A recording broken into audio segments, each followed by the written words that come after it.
The hospital waiting room smelled like cleaning products and fear. Tom Wilson sat in the uncomfortable plastic chair, his rough hands turning his baseball cap over and over.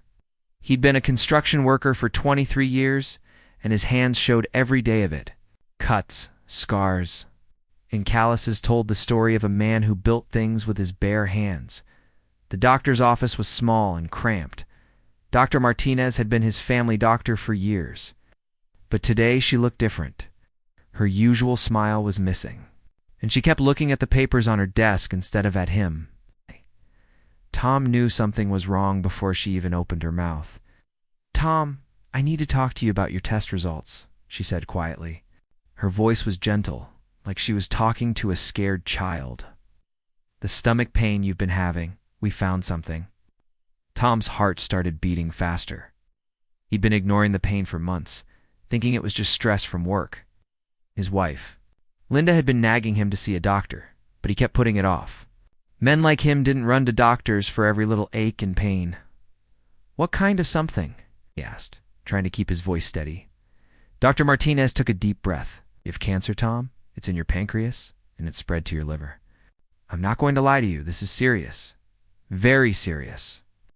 The words hit him like a sledgehammer to the chest. Cancer. The word that nobody wanted to hear. Tom felt like the air had been sucked out of the room. He stared at the doctor, waiting for her to say something else, to tell him it was all a mistake. "How long?" he asked. His voice sounded strange, like it was coming from far away. "With treatment, maybe 6 months. Without it, ... She didn't finish the sentence. She didn't need to. Tom's mind went blank. 6 months. Half a year. He thought about all the things he'd never get to do, all the words he'd never get to say. Then he thought about Linda, sitting out there in the waiting room, probably reading some magazine and expecting him to walk out with good news. "I need to tell my wife," he said, standing up on shaky legs.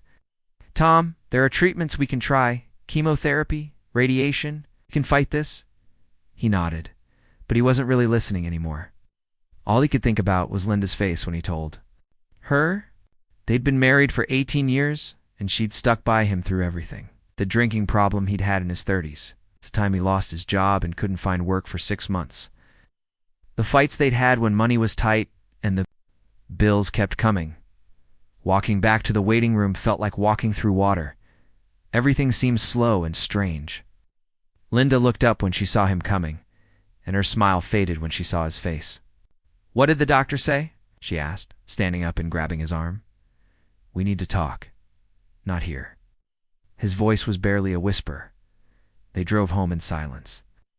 Linda kept glancing at him, and he could see the worry in her eyes. She'd always been able to read him like a book. After 18 years of marriage, she knew when something was wrong. Their house was small, but comfortable. Linda had spent years making it feel like home, with pictures on the walls and plants in every window. Tom looked around and realized he might not see Christmas decorations this year. The thought made his chest tight. They sat at the kitchen table, the same table where they'd had breakfast that morning. Linda reached across and took his hand. Her skin was soft against his rough palm. "Tom, you're scaring me. What's wrong?" He looked into her eyes and saw the woman he'd fallen in love with all those years ago. She was still beautiful, even with the worry lines around her eyes and the grays starting to show in her dark hair. "I have cancer," he said simply. "There is no easy way to say it. Linda's face went white. Her hand tightened on his. "What kind?"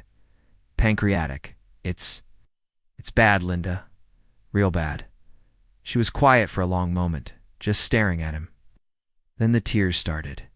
Not the dramatic crying you see in movies, but quiet tears that rolled down her cheeks like rain on a window. "How long?" she asked, her voice breaking. 6 months? Maybe less.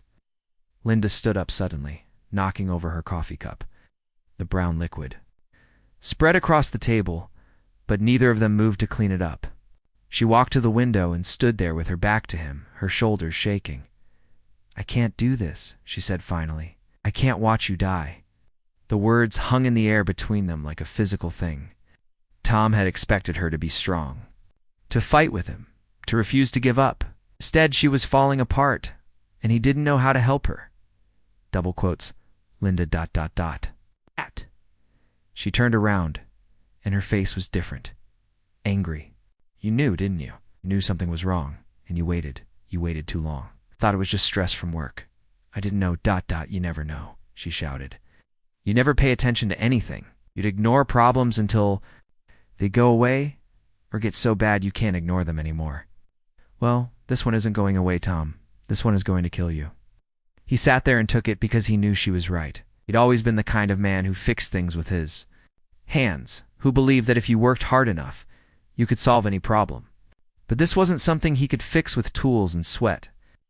I'm sorry, he said quietly. Linda wiped her eyes with the back of her hand. Sorry doesn't help now. Sorry doesn't give us back the time we lost because you were too stubborn to see. A doctor. They stared at each other across the kitchen, and Tom realized that something had broken between them. Not just his body, but something in their marriage. The trust, maybe. The belief that they could face anything together. So what happens now? He asked. Linda's laugh was bitter. Now, you get to die, and I get to watch. You get to be the hero, fighting the brave fight, and I get to be the grieving widow. You know what the worst part is? You'll die here alone, because I can't watch you fade away. I won't do it. Her words cut deeper than the doctor's diagnosis. Tom had always thought that when his time came, Linda would be there holding his hand. But looking at her now, he realized that might not happen. She was already pulling away, protecting herself from the pain that was coming. Then I won't need witnesses, he said, his voice cold and flat. The words came out before he could stop them. He saw Linda flinch like he'd slapped her. But instead of taking them back, instead of apologizing, he just sat there. Maybe it was easier this way. Maybe it was better if she hated him. At least then she wouldn't have to grieve. Linda stared at him for a long moment, then nodded slowly. I guess you won't, she said quietly, and walked out of the kitchen. Tom sat alone at the table, watching the coffee stains spread across the wood. Outside, he could hear the neighbor's dog barking and kids playing in the street. Life was going on, just like it always had. But for him, everything had changed in the space of a few hours. He thought about the 6 months ahead of him. The treatments that might buy him a little more time, as the pain that would probably get worse. The conversations he'd have to have with friends and family, the look in their eyes when they realized he was dying. Maybe Linda was right. Or maybe would die alone. But as he sat there in the quiet kitchen, Tom realized that might be exactly what he wanted. Tom moved out of the house 3 days later. He told himself it was to make things easier for Linda, but deep down he knew he was running away. The small apartment he found was above Peterson's hardware store on Main Street. It wasn't much. Just 2 rooms, a tiny kitchen, and a bathroom that had seen better days. But it was his, and that was all that mattered. The apartment came furnished with basics that looked like they'd been there since the 1980s. A brown couch that sagged in. The middle, a small television that only got basic channels, and a kitchen table with 2 chairs. Tom only needed 1 chair anyway. He wasn't planning on having visitors. His first night alone was the hardest. The silence was so complete it made his ears ring. Back home, there were always sounds. Linda moving around, the dishwasher running. The neighbor's cat fighting with something in the yard. Here, there was nothing but the occasional car passing by on the street below. Tom unpacked his few belongings slowly. He'd only brought clothes, a few books, and a photo of his daughter Amy from her high school graduation. He stared at the photo for a long time before putting it face down in the dresser drawer. Some things were too painful to look at every day. The first doctor's appointment for chemotherapy was scheduled for the following Monday. Tom had read about chemo online, even though he probably shouldn't have. The side effects sounded terrible: nausea, hair loss, fatigue that made you feel like you were walking through mud. But Dr. Martinez had been clear: without treatment. He had maybe 3 months instead of 6. Monday morning came too soon. Tom drove himself to the hospital, his hands gripping the steering wheel so tight his knuckles were white. The cancer treatment center was on the 2nd floor, and it looked like someone had tried really hard to make it cheerful. Bright paintings on the walls, soft music playing, comfortable chairs arranged in small groups. but you couldn't hide what it really was. This was where people came to fight for their lives. The nurse who checked him in was named Beverly, and she had the kind of smile that made you feel like everything might be okay. She was probably in her 50s, with gray hair and kind eyes behind wire-rimmed glasses. "First time?" she asked, looking at his paperwork. Tom nodded, not trusting his voice. "It's normal to be nervous. The unknown is always scary. But Dr. Martinez is one of the best, and we're going to take good care of you." The treatment room was bigger than he'd expected, with about a dozen reclining chairs arranged in a circle. Most of them were occupied by people of all ages, all fighting their own battles. Some were reading, others were sleeping, and a few were talking quietly with family members who sat beside them. Tom's chair was by the window, which he was grateful for. He could watch the parking lot and the street beyond, see normal people going about their normal lives. It helped him feel less trapped. The 4-needle going in was the easy part. Tom had gotten plenty of cuts and scratches over the years, so a little needle didn't bother him. But knowing what was flowing into his bloodstream, powerful drugs that would hopefully kill the cancer, but would definitely make him feel terrible, that was harder to handle. "So what kind of work do you do?" asked the woman in the chair next to him. She was probably in her 60s, with a colorful scarf wrapped around her head where her hair used to be. "Construction," Tom replied, keeping his eyes on the window. "And my husband was in construction too. Built houses for 40 years before he retired. Said it was the most honest work a man could do." Tom nodded, but didn't encourage more conversation. He'd come here to get through the treatment, not to make friends. But the woman, whose name was Dorothy, didn't seem to mind his silence. She talked about her husband, her grandchildren, the garden she was planning for spring. Her voice was soothing, and despite himself, Tom found it comforting. "You know," Dorothy said as her treatment was finishing up, "the first few sessions are the hardest. Your body doesn't know what's happening, but it gets easier. Not easy, but easier." Tom wanted to ask her how long she'd been coming here, what kind of cancer she had, whether the treatments were working, but he didn't. Getting involved with other people's stories would make this whole thing more real, more personal. He needed to keep his distance. The next few weeks fell into a routine. Tom would wake up at dawn, even though he didn't have to be anywhere. His body was used to early mornings after 23 years of construction work.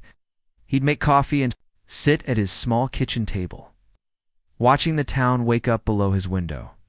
The hardware store owner, Mr. Peterson, was a decent man in his 70s who minded his own business. He'd given Tom a small discount on the rent when he found out about the cancer, but they'd never talked about it directly. Just a nod and a "How are you holding up?" When they passed each other in the hallway, Tom's appetite started disappearing. After the third treatment, food tasted like cardboard, and even the smell of cooking made him feel sick. He lost 15 pounds in 2 weeks, and his clothes started hanging loose on his frame. The phone rang regularly, but Tom rarely answered. Linda called twice a week, her voice tight with worry and guilt. His foreman from the construction company called to check on him. His brother called from 2 states away, offering to visit.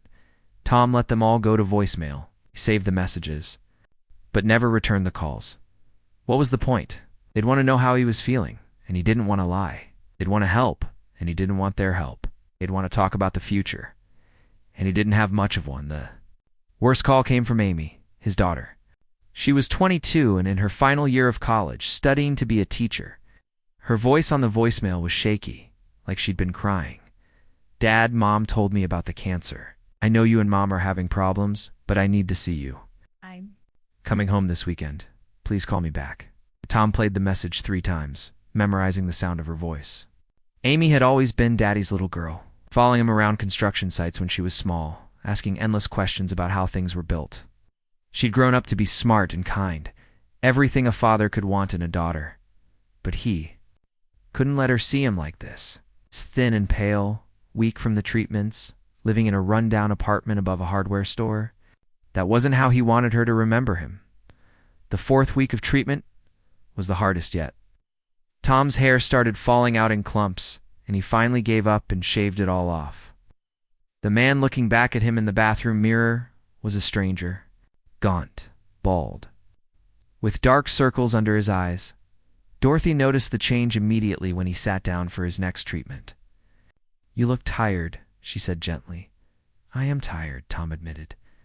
It was the first real thing he'd said to her in 4 weeks. The fatigue is the worst part. It makes you feel like you're walking through quicksand, but your body is fighting hard right now. That takes energy. Tom nodded, settling back in his chair as the nurse started his 4.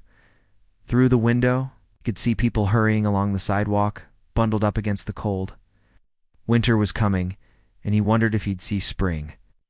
"Tom," Dorothy said quietly, "I don't mean to pry, but you've been coming here for a month and nobody's ever come with you.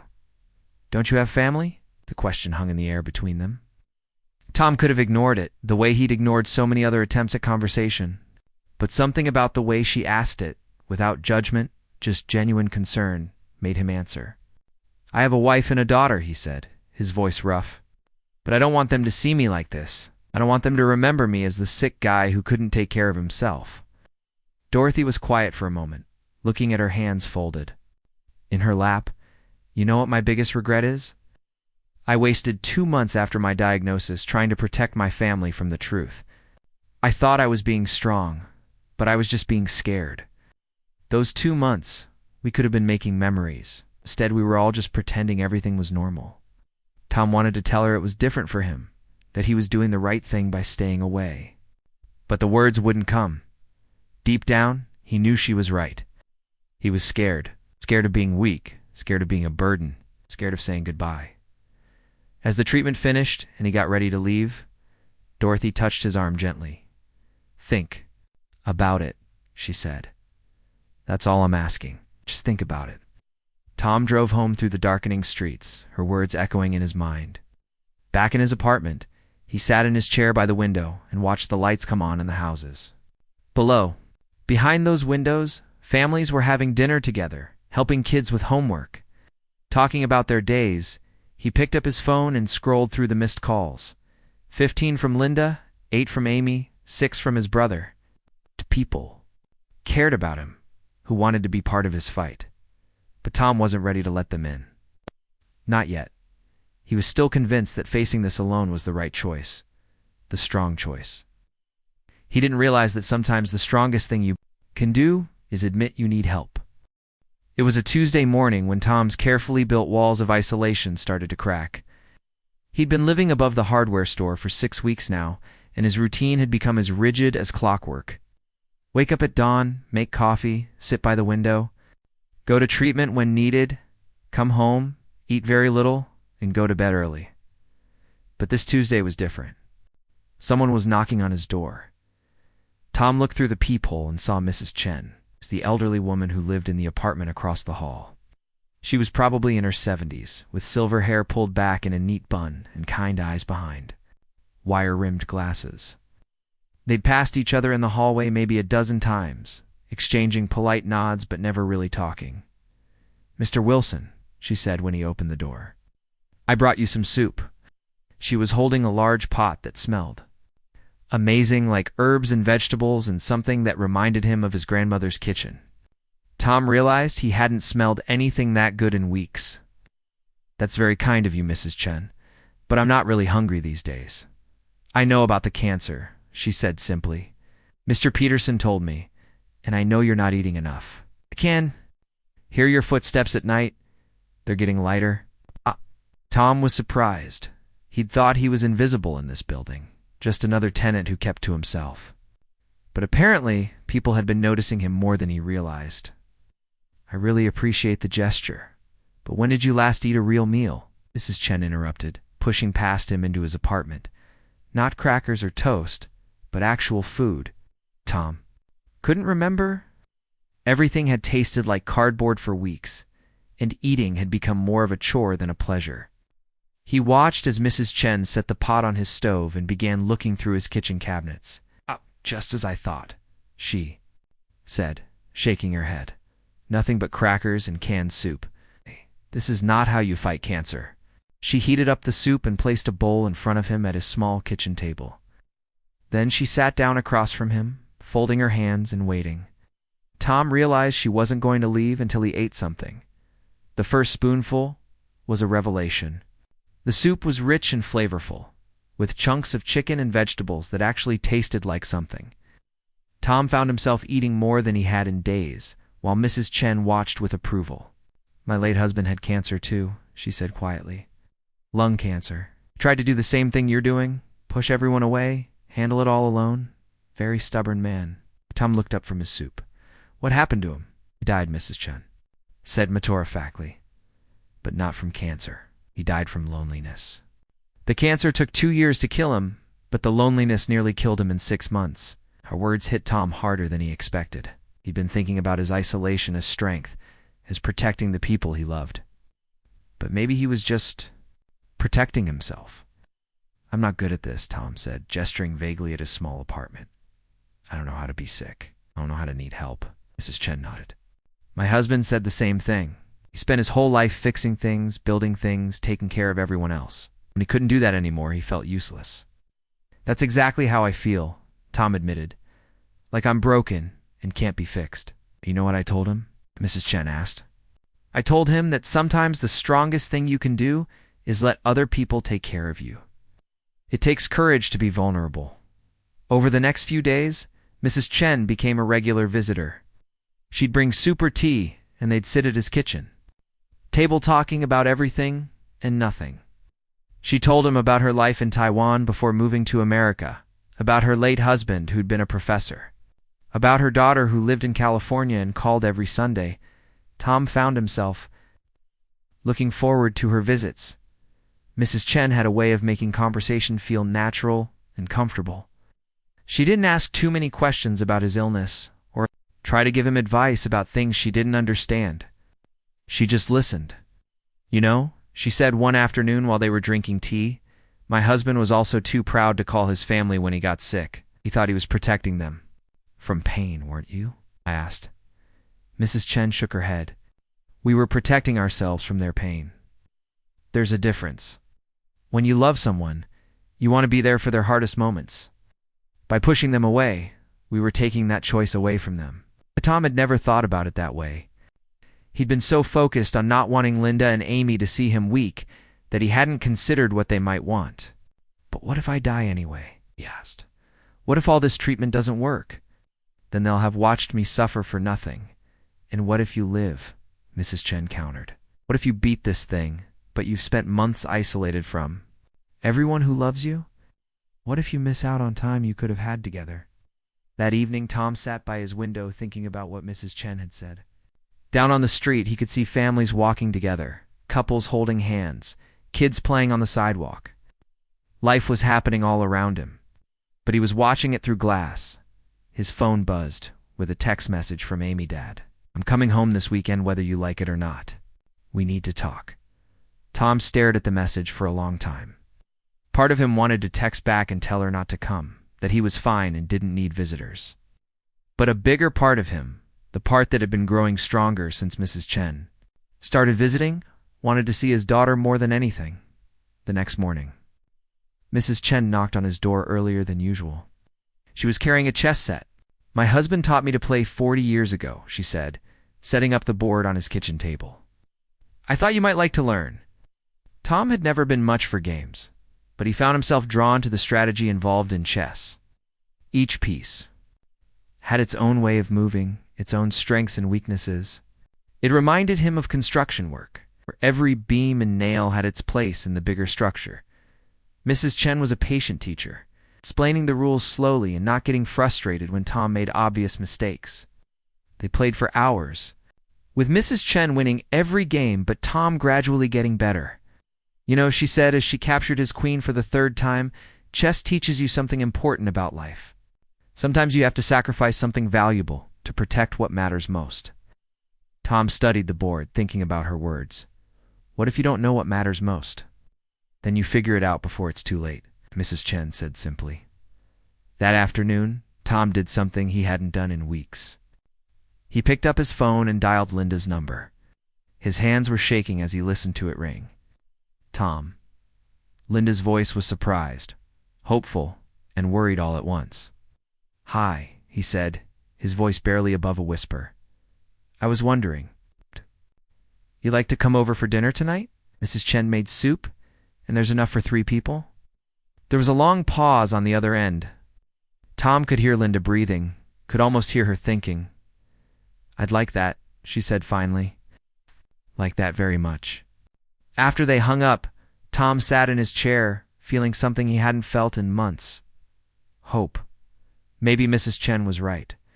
Maybe the strongest thing he could do was let people help him. Maybe being vulnerable wasn't the same as being weak. When Mrs. Chen came over that evening to meet Linda, Tom watched the 2 women chat easily over bowls of soup. Linda looked tired and stressed, but she was smiling for the first time in weeks. And Tom realized that by trying to protect her from his pain, he'd been causing her a different kind of pain, the pain of being shut out. "Thank you," he said too. Mrs. Chen, as she was getting ready to leave. "For what?" she asked. "For not giving up on me? For showing me that I don't have to do this alone?" Mrs. Chen patted his hand gently. "My husband used to say that we're all stronger together than we are apart. I think he was right." As Tom watched her walk across the hall to her own apartment, he felt something shifting inside him. The walls he'd built around himself were starting to come down, and for the first time since his diagnosis, that didn't feel scary. It felt like coming home. 3 months had passed since Tom's diagnosis, and winter had settled over the small town like a heavy blanket. The bare trees outside his window looked as tired as he felt, and the short days seemed to mirror his shrinking world. Despite Mrs. Chen's daily visits and the occasional dinner with Linda, Tom could feel his body giving up the fight. The chemotherapy sessions had become harder to endure. What used to be manageable discomfort had turned into waves of nausea that lasted for days. Tom had lost 30 pounds, and his clothes hung on him like he was a scarecrow. Even Dorothy, his treatment companion, had started looking at him with worry in her eyes. "You're not responding like we hoped," Dr. Martinez said during his latest appointment. She was trying to sound optimistic, but Tom could hear the concern in her voice. "The tumors aren't shrinking the way they should be." Tom nodded, staring at the test results she'd spread across her desk. The black spots on the scans looked bigger than before, like storm clouds gathering on the horizon. "How much time do I have?" he asked quietly. Dr. Martinez sighed. "It's hard to say exactly. Maybe a few more months with continued treatment. But Tom, I have to be honest with you, the treatments are taking a toll on your body. You might want to consider focusing on comfort care instead." Comfort care. Tom knew what that meant. It meant giving up. It meant accepting that the cancer was going to win. "I need to think about it," he said, standing up slowly. Even that simple movement left him winded, of course. "But don't wait too long to make the decision." And Tom, she looked at him with genuine compassion. "Whatever you decide, you shouldn't face this alone. Do you have family you can call?" Tom nodded and left the office, but his mind was spinning. He'd been so focused on protecting Linda and Amy from seeing him sick that he hadn't prepared them for the possibility that he might die sooner than expected. Now he was running out of time, and he didn't know how to bridge the gap he'd created. Drive home was a blur. Tom's hands shook as he gripped the steering wheel, and not just from the cold. When he finally made it back to his apartment, he sat in his chair by the window and stared at the phone for an hour before finally picking it up. "Amy," said when she answered. "It's Dad, Dad." Her voice was bright with surprise and relief. "I can't believe you're calling. I've been trying to reach you for weeks." "I know, sweetheart. I'm sorry. I've been dealing with some things. Mom told me about the cancer. Why didn't you call me yourself?" Tom closed his eyes, hearing the hurt in her voice. "I didn't want to worry you. You're in your last year of college, and you have enough on your plate without worrying about your old man. Dad, I'm not a little girl anymore. I can handle knowing that my father is sick. What I can't handle is being shut out."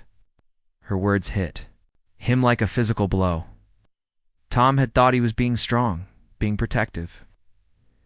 But he'd been selfish instead, taking away Amy's choice to be there for him. "You're right," he said, his voice breaking. "I've been an idiot. I thought I was protecting you, but I was just protecting myself. Dad, are you okay? You sound different." Tom looked around his small apartment, at the empty soup cans on the counter and the pill bottles lined up like soldiers on his dresser. No, honey. I'm not okay. I'm scared. And I'm tired, and I don't know how to do this. There was silence on the other end of the line, and Tom worried that he'd said too much. Then he heard Amy crying softly. I'm coming home, she said. This weekend. Don't try to talk me out of it. Me, you don't have to. Yes, I do.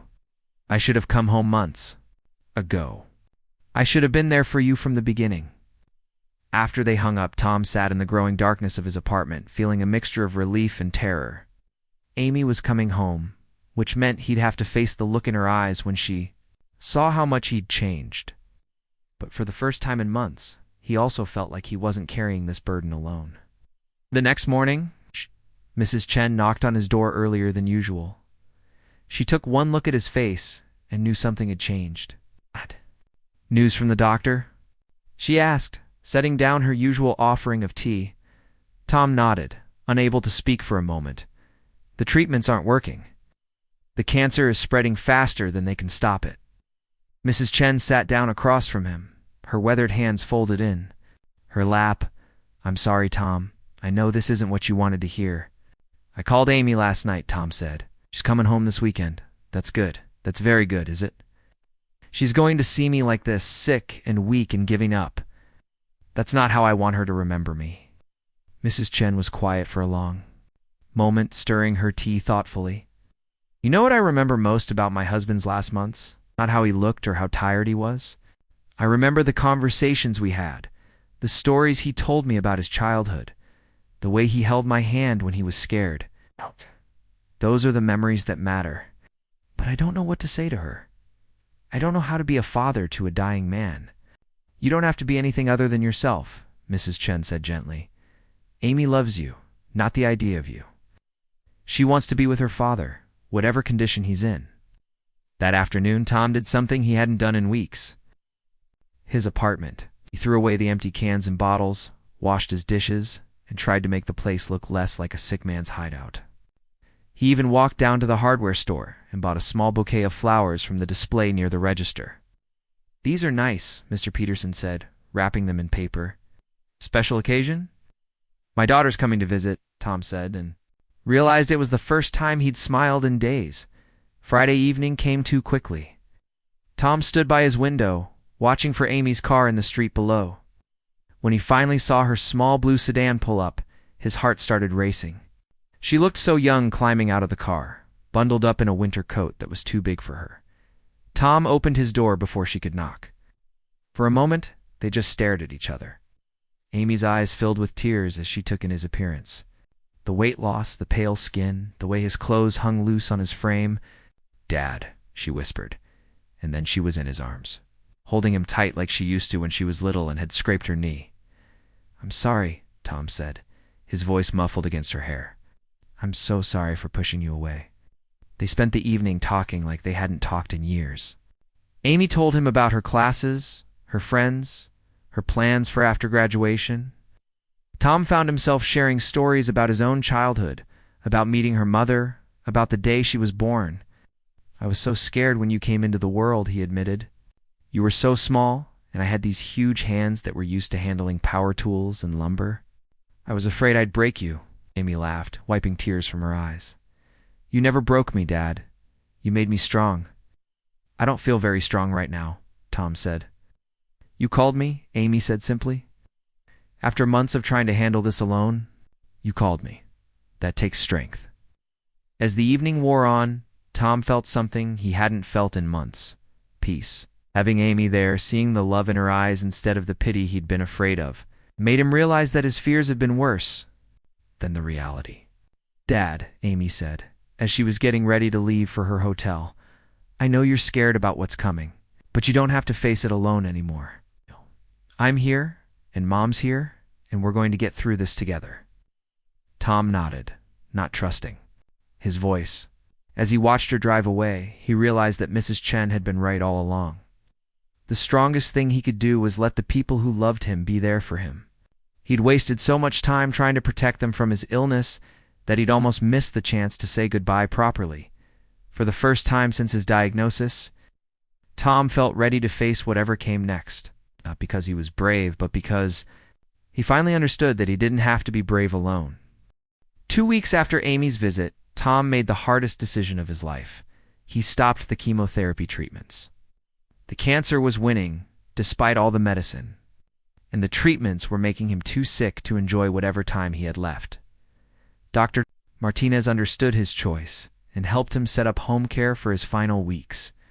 "I want to go back to my apartment," Tom told her during their last office visit.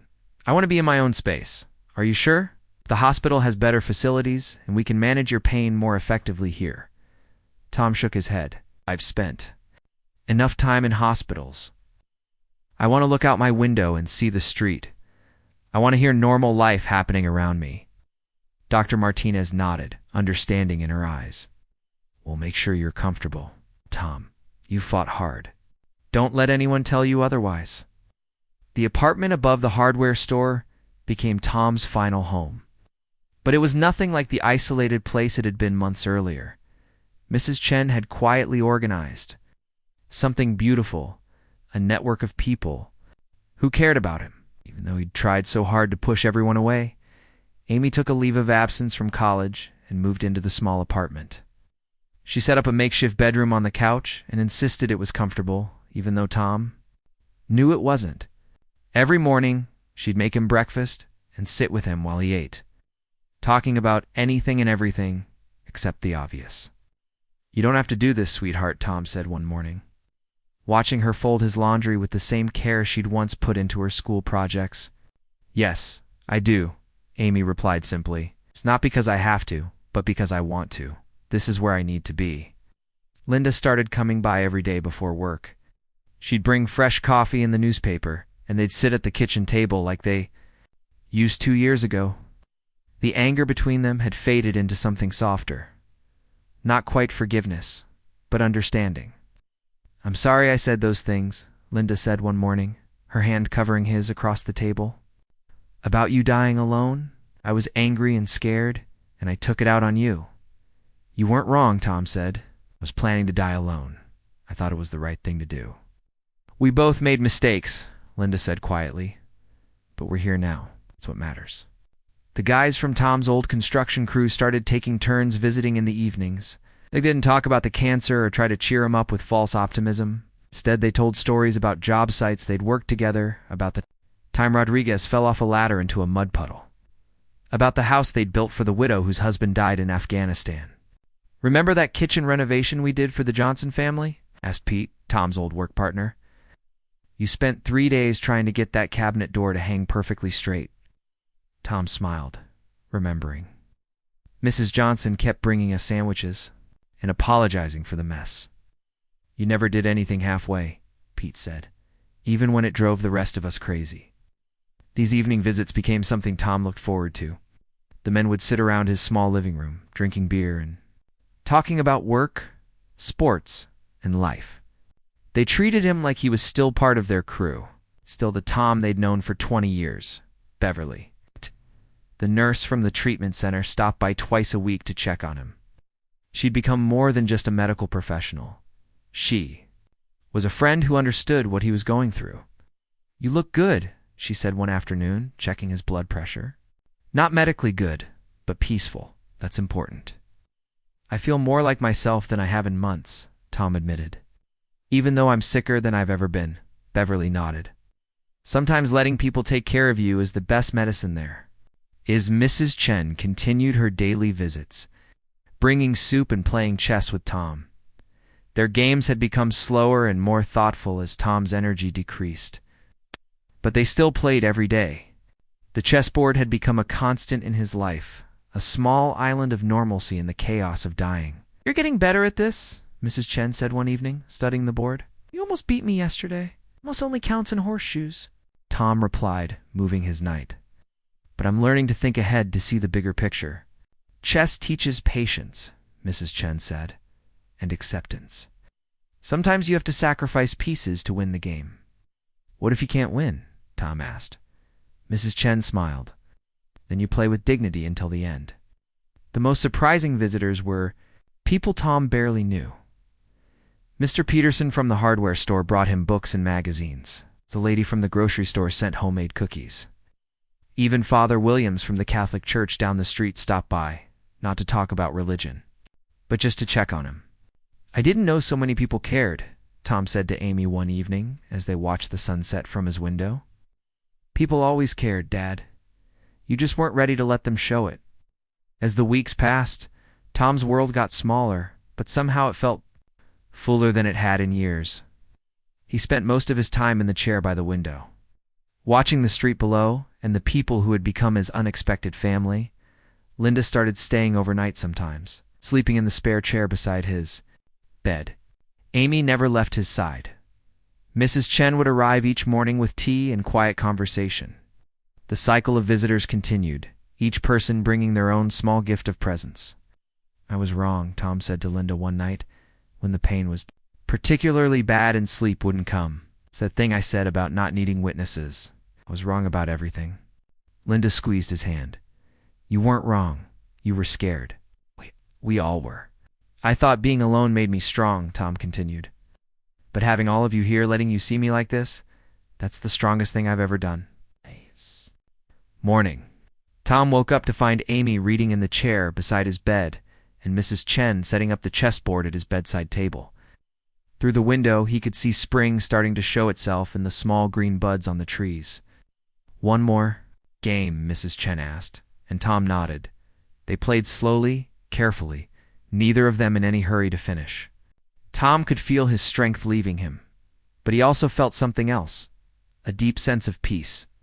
He was surrounded by people who loved him, people who had refused to let him face this alone. "Your move," Mrs. Chen said gently. Tom looked at the board, then at Amy reading beside him, then at Linda sleeping in the chair by the window. He thought about his old belief that dying alone was somehow noble, somehow brave. Now he understood that the real courage was in letting people love you, even when you couldn't love yourself. "I think," Tom said quietly, moving his king one final time, "I'm ready to finish this game." Mrs. Chen nodded, understanding. "It was a good game," she said. "You played well." Tom Wilson died that afternoon, surrounded by the witnesses he once thought he didn't need. But in the end, he learned that having people who care about you isn't a sign of weakness. It's proof that your life mattered. And that's the strongest thing of all.